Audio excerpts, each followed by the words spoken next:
పూర్వకాలంలో ఔషధ సుగంధ పంటలకు ఉన్న ప్రాముఖ్యత అంతా ఇంతా కాదు. కానీ ప్రస్తుతం ఏక పంట విధానం రావడంతో ఆ ప్రభావం కోల్పోయి పైర్ల సాగు విస్తీర్ణం గణనీయంగా పడిపోతూ అంతరించే ప్రమాదంలో పడ్డాయి. ఆరోగ్యపరంగా పర్యావరణ హితంగా బహుళ ప్రయోజనాలు అందించే ఔషధ సుగంధ పంటల సాగుపై కేంద్ర రాష్ట్ర ప్రభుత్వాలు దృష్టి సారిస్తున్నాయి. ఈ నేపథ్యంలో హైదరాబాద్ రాజేంద్రనగర్ ఉద్యాన కళాశాలలో ఔషధ సుగంధ పంటల సాగు మార్కెటింగ్పై రాష్ట్ర స్థాయి సదస్సు జరిగింది. తక్కువ పెట్టుబడితో చీడపీడలు ఆశించని ఔషధ సుగంధ పంటలు సాగు చేసుకుంటే రైతులు నికర ఆదాయాలు పొందవచ్చని శాస్త్రవేత్తలు సూచించారు.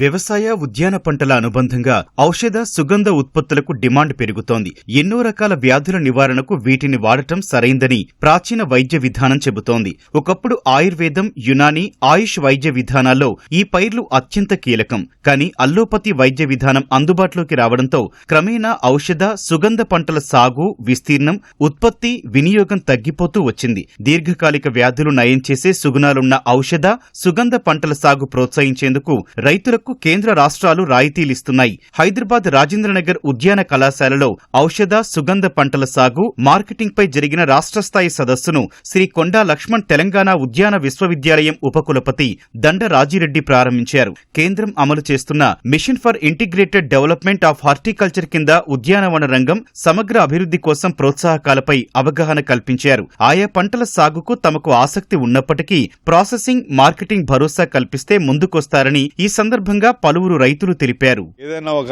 ఈ మెడిసినల్ ప్లాంట్స్, ఆరోమేటిక్ ప్లాంట్స్ కు సంబంధించి రెగ్యులేటరీ బాడీ ఉండి వాళ్ళు ఈ రైతుల్ని, ఆ బయర్స్ ను కలిపేటటువంటి ఒక వేదిక క్రియేట్ చేస్తే ఇది చాలా పెద్ద ఎత్తున సాగు చేసేటువంటి అవకాశం ఉంది.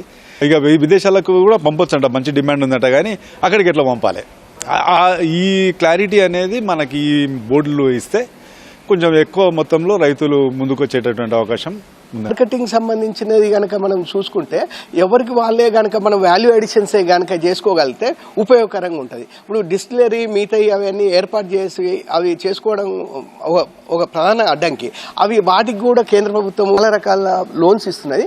వాటిని, ఆ లోన్లని సామాన్య రైతుల దగ్గరికి పోవట్లేదు, అవి ఇండస్ట్రీల వరకే పరిమితం అయి ఉంటున్నాయి. వాటిని కనుక మనం ఈ సామాన్య రైతుల దగ్గర కనుక వస్తే అవి ఉపయోగకరంగా ఉంటుంది అని చెప్పి నేను దాదాపు 30 నుంచి 35 రకాల ఔషధ పంటల్ని నేను వేస్తున్నా. అట్లా బల్క్ గా పెద్ద మొత్తంలో కాదు, తక్కువ మొత్తంలో వేస్తున్నాయి. ప్రకృతి ప్రసాదించిన సహజ సిద్ధ వరం ఔషధ సుగంధ పంటలు. మానవాళికి మంచి ఉపయోగకరమైన ఈ పంటల వినియోగం కరోనా నేపథ్యంలో బాగా పెరిగిపోయింది. దేశంలో ఔషధ సుగంధ పంటలపై విస్తృత చర్చ మొదలైంది. కలబంద, ఈ జెల్ సౌందర్య సాధనాల్లో ఉపయోగిస్తారు. అశ్వగంధ అటవీ ప్రాంతాల్లో కొండలపై సహజసిద్ధంగా పెరిగే తీగజాతి. ఇది అధిక రక్తపోటును నివారిస్తుంది. పిప్పిలి, ఇది తమలపాకు లేదా మిరియాల కుటుంబానికి చెందింది. ఇది కీళ్ల నొప్పులు నివారిస్తుంది. ఇలా ఒక్కో మొక్క ఒక ప్రత్యేక ఔషధ గుణాలను కలిగి ఉండటంతో మార్కెట్లో వీటి ఉత్పత్తులకు డిమాండ్ ఉందని రైతులంటున్నారు. వీటి ఉత్పత్తులు విదేశీ ఎగుమతులకు పుష్కలంగా అవకాశాలున్నాయని శాస్త్రవేత్తలు చెబుతున్నారు.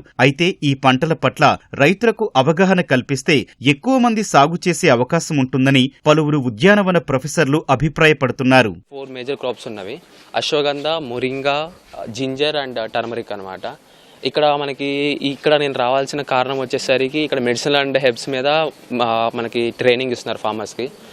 నాకు ఇక్కడికి రావడం వల్ల నాకు ఫార్మర్స్ కొంతమంది కలుస్తున్నారు. నేను కొంటాను వాళ్ళ దగ్గర, వాళ్ళకి మార్కెటింగ్ అవుతుంది, నాకు కూడా మెటీరియల్ ఎక్కడ దొరుకుతుంది, తక్కువ ప్రైస్లో దొరుకుతుంది. మధ్యలో బ్రోకర్స్ ఉంటారు కదా, వాళ్ళని తగ్గించవచ్చు అనమాట. కంపెనీ ఈ 4 మేజర్ క్రాప్స్ కాకుండా మొత్తం 150 to 200 క్రాప్స్ చేస్తుంది. మేజర్ వచ్చేసరికి యూఎస్కి ఎక్స్పోర్ట్ చేస్తాం. జెరేనియం కూడా ఖచ్చితంగా 1,00,000 నుంచి 2 లక్షల రూపాయలు ప్రతి ఎకరానికి సంపాదించుకోవచ్చు. నేను అంతర్ పంటల సేద్యం కూడా చేస్తున్నాను. దాదాపు 13-14 రకాల కూరగాయలు కానీ, పండ్లు కానీ, మకాడమియా కానీ, తర్వాత అవకాడా కానీ, మహాగని కానీ, తర్వాత మంచి కర్కుమైన ఉన్న సేలం వెరైటీ పసుపు కానీ, దొండ విదేశాల మన పక్క రాష్ట్రాలు పశ్చిమ బెంగాల్ నుంచి కానీ, గుజరాత్ నుంచి కానీ పెన్సిల్ దొండ అని, అది కూడా మన స్టేట్లో బాగా విపరీతంగా అమ్ముడవుతుంది. మంచి బెనిఫిట్స్ ఉన్నాయి దాంట్లో. చాలా మంది marketing companies, buyback companies, contract farming వాళ్ళని పిలిపించాము. రైతులకు గనక ఇంటరాక్షన్ అనేది ఏర్పరచుకుంటే వాళ్ళకి ఏ క్రాప్ ఎంత ఏరియాలో వేయాలనేది కొంచెం అవగాహన వస్తుంది. మార్కెటింగ్ వాళ్ళు కూడా ఎంత ఏరియాలో ప్రొడక్షన్ కావాలి అనేది కూడా వాళ్ళు చెప్పినట్లయితే దాని అనుసారంగా మన రైతులు ప్రొడక్షన్ అనేది చేస్తుంటారు. లైక్ ఎక్స్పోర్ట్ పొటెన్షియల్ బట్టి దాని మీద ఆధారపడి ఉంటుంది. నేషనల్ ప్లాంట్స్ మీద ప్రైస్ అనేది ఫేర్గా ఉంటుంది. అలాగే ఆ జెమ్ పోర్టల్లో మనకి ట్రేడర్స్ ఉంటారు, లైక్ బైబ్యాక్స్ ఉంటారు, మార్కెటింగ్ ప్రతినిధులు ఉంటారు. రైతులు అనేది మనం జస్ట్ రిజిస్టర్ చేసుకోవాలి, దాంట్లో ఫేర్ ప్రైజెస్ అనేది తెలుస్తుంది. ఏ ఏటి కాయేడు పెరిగిపోతున్న పెట్టుబడులు తగ్గించుకుంటూ రైతుల ఆత్మహత్యలు తగ్గాలంటే సుస్థిర వ్యవసాయంలో భాగంగా పురాతన కాలం నాటి ఔషధ సుగంధ పంటలు, ప్రత్యేకించి జీలకర్ర, వాము, అశ్వగంధ, కలబంద, అల్లం, వెల్లుల్లి, పసుపు వంటివి మనకున్న భూకమతాల్లో గట్లపై లేదా అక్కడక్కడ వేసుకుంటే అదనపు ఆదాయం కూడా లభిస్తుందని శ్రీ కొండా లక్ష్మణ్ తెలంగాణ ఉద్యాన విశ్వవిద్యాలయం ఉపకులపతి దండ రాజిరెడ్డి సూచించారు.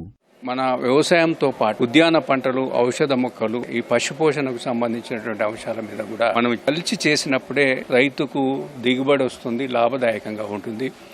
అందులో ముఖ్యమైనటువంటిది ఈ ఉద్యాన పంటలు. అందులో ఈ ఔషధ మొక్కలకు సంబంధించినటువంటి అంశాల మీద కూడా ఈరోజు ట్రైనింగ్ ఇవ్వడం జరుగుతుంది. సో ఇంత తక్కువ ఏరియా ఉన్నప్పటికీ కూడా మనకున్నటువంటి కమతాల్లో మనం దాన్ని కొంత పెంచుకోవాల్సినటువంటి అవసరం ఉంది. సో ఇప్పుడు చాలా తక్కువ విస్తీర్ణంలో ఉంది కాబట్టి ఇప్పుడే మనం వ్యవస్థను అనేది మంచి వ్యవస్థను తయారు చేసుకోవాలి, మార్కెటింగ్ వ్యవస్థను. సో కాబట్టి మనం డైరెక్ట్ 1-to-1 ఈ కంపెనీస్ ఏవైతే ఈ బై ప్రోడక్ట్స్, మెడిసిన్స్ తయారు చేస్తారో వాటితోనే మనము టైప్ చేసుకొని ఈ పంటల యొక్క విస్తీర్ణాన్ని మనకు ఉన్నటువంటి కమతాల్లో, ఏదైతే మన బ్యాక్ యార్డ్స్లో కానివ్వండి, రూఫ్ టాప్లో కానివ్వండి, అలాగే మనకు ఉన్నటువంటి అదుతాడి పంటలు కానివ్వండి, లేకపోతే వర్షాధార పంటల్లో కూడా అక్కడక్కడ కొంత మనం మొక్కలను పెంచుకున్నట్టయితే దాని యొక్క విస్తీర్ణం పెరుగుతుంది.